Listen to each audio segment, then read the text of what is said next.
কেমন চমৎকার আপনার! এত বিশাল বন্যা এলো, সবকিছু ভেসে গেল, কিন্তু আপনার এই লিঙ্গে কোনো আজ পর্যন্ত লাগেনি।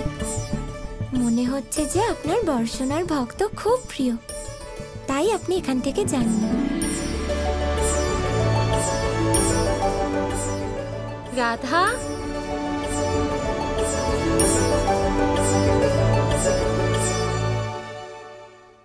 তোমরা সবাই নিয়ে এসেছো? হ্যাঁ রাধা, তুমি বললে আর আমরা নিয়ে আসবো না?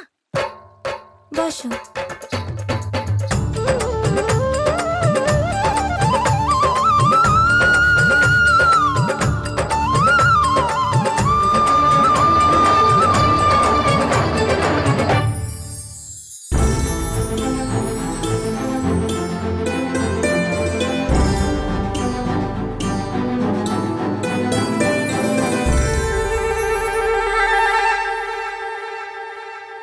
আচ্ছা রাধা, আমরা তাহলে আসছি। আরে আমার প্রিয় প্রিয় সুন্দর সুন্দর সখীরা, আমাকে বলো কি চলছে? এইভাবে গোপনে রাধার সাথে দেখা করে তোমরা আমার থেকে কি লুকোনোর চেষ্টা করছো? বলো বলো, তোমাদের কৃষ্ণকে বলবে না? না কৃষ্ণ, আমরা তোমাকে কিচ্ছু বলবো না। আচ্ছা, এইভাবে লুকোলে কি করে চলবে? তোমরা তো আমার সুন্দর সুন্দর সখী, আমি তো মানতেই পারছি না। তোমরা আমায় নিশ্চয়ই বলবে, বলো। তুমি এত অধৈর্য কেন হচ্ছ কৃষ্ণ? একটু সবুর করো, খুব তাড়াতাড়ি সব জানতে পারবে।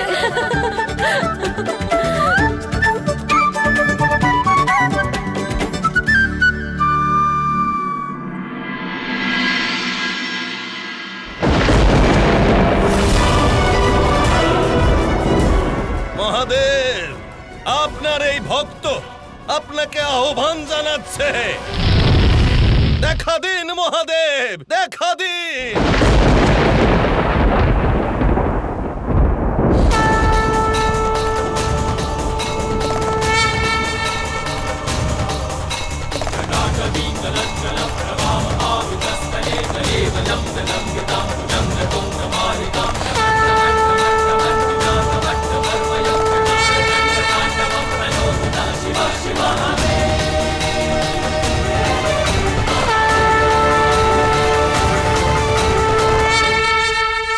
বলো শুক্রাচার্য, নিজের সমস্ত তপবল ব্যবহার করে আমাকে আহ্বান করে এখানে কেন ডাকলে?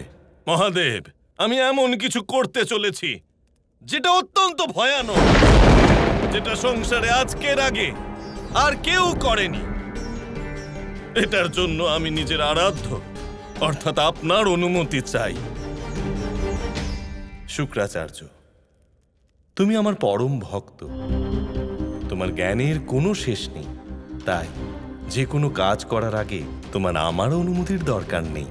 এই কাজের জন্য দরকার মহাদেব, আমি আরেকবার সেই মহা বিনাশকারী শক্তির ব্যবহার করতে যাচ্ছি, যেটার মুখোমুখি খালি আপনি করতে পেরেছেন আর কেউ না, যেটাকে কণ্ঠে ধারণ খালি আপনি করতে পেরেছেন আর কেউ না।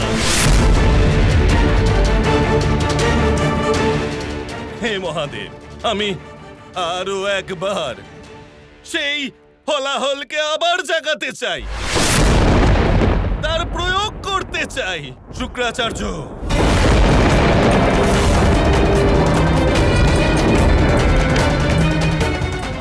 হলাহল দিয়ে সমস্ত সৃষ্টির বিনাশ হতে পারে, এরকম বিনাশকারী শক্তির ব্যাপারে ভাবাও ভুল।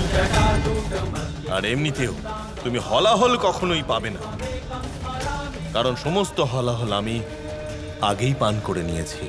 আমি জানি, কিন্তু এক ফোঁটা বাকি আছে মহাদেব। পাতালের অতল গভীরে এখনো এক ফোঁটা পড়ে আছে, যেটাকে আমি পৃথিবীতে আনতে চাই মহাদেব।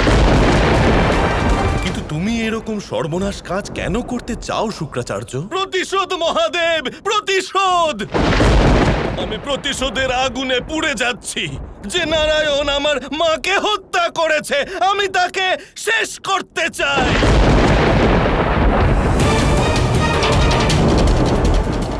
আমি ওই কৃষ্ণের ওপরে হলাহলের প্রয়োগ করতে চাই।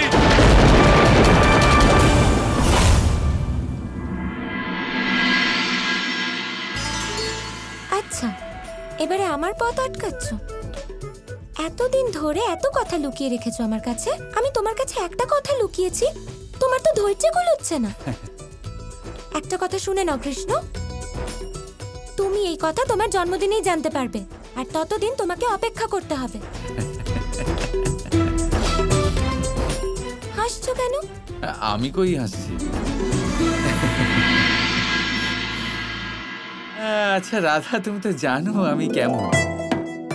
আমি তাদের মতো কখনোই নই যারা অপেক্ষা করে। আমি তাদের মধ্যে যারা কিছু না কিছু অবশ্যই করে এটা বের করে যে বিষয়টা কি।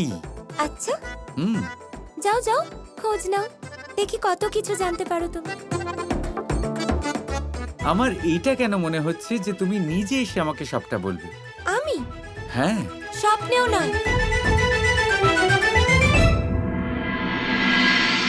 শুক্রাচার্য, তুমি জ্ঞানী আর বুদ্ধিমান।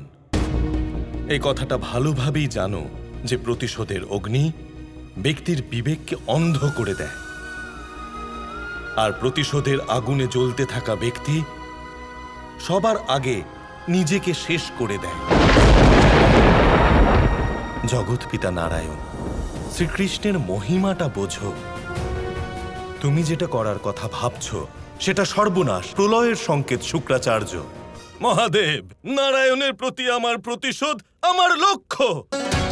আমি সেটা থেকে পিছু হটব না।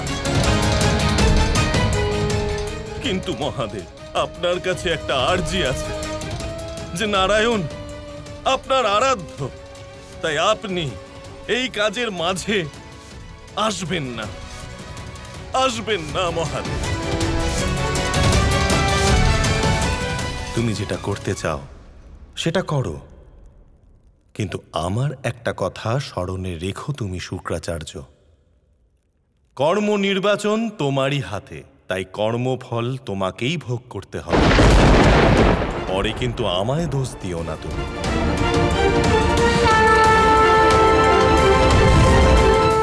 অনুমতির জন্য ধন্যবাদ মহাদেব। ফলাফল তো আমি অবশ্যই নিয়ে আসব। নারায়ণের থেকে প্রতিশোধ আমি তো নিয়েই ছাড়বো মহাদেব, নিয়েই ছাড়বো। তুমি আজ অবধি আমার কাহিনী সবার কাছে শুনেছো, কিন্তু আমার কাহিনী আমার মুখে কখনো শোনোনি রাধা।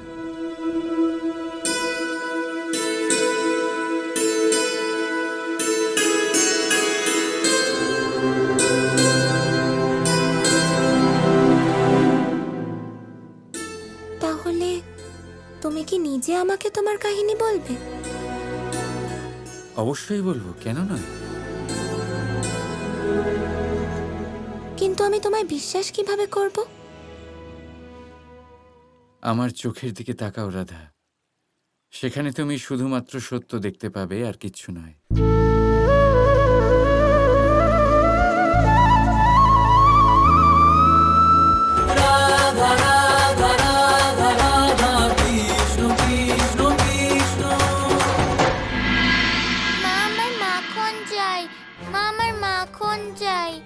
পাবি না, খুব দুষ্টু হয়ে গেছিস তুই। রোজ রোজ গ্রামবাসীদের নালিশ শুনতে শুনতে আমি ক্লান্ত হয়ে গেছি। সেই জন্য আজ আর তোকে একটুও মাখন দেব না। যা দেখে নাও মা, যদি তুমি আমায় না দাও তাহলে আমি নিজেই নিয়ে নেব। হে ভগবান, এবার তুই নিজের মাকেও ভয় দেখাচ্ছিস। আজ তো আমি মাখন এমন জায়গায় রাখবো যে তুই চাইলেও কিছুতেই নিতে পারবি না।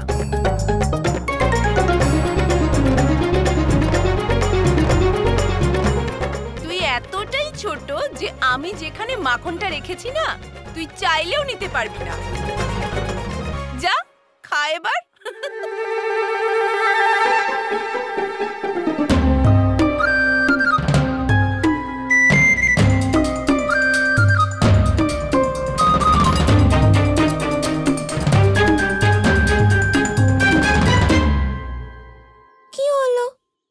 মাখন।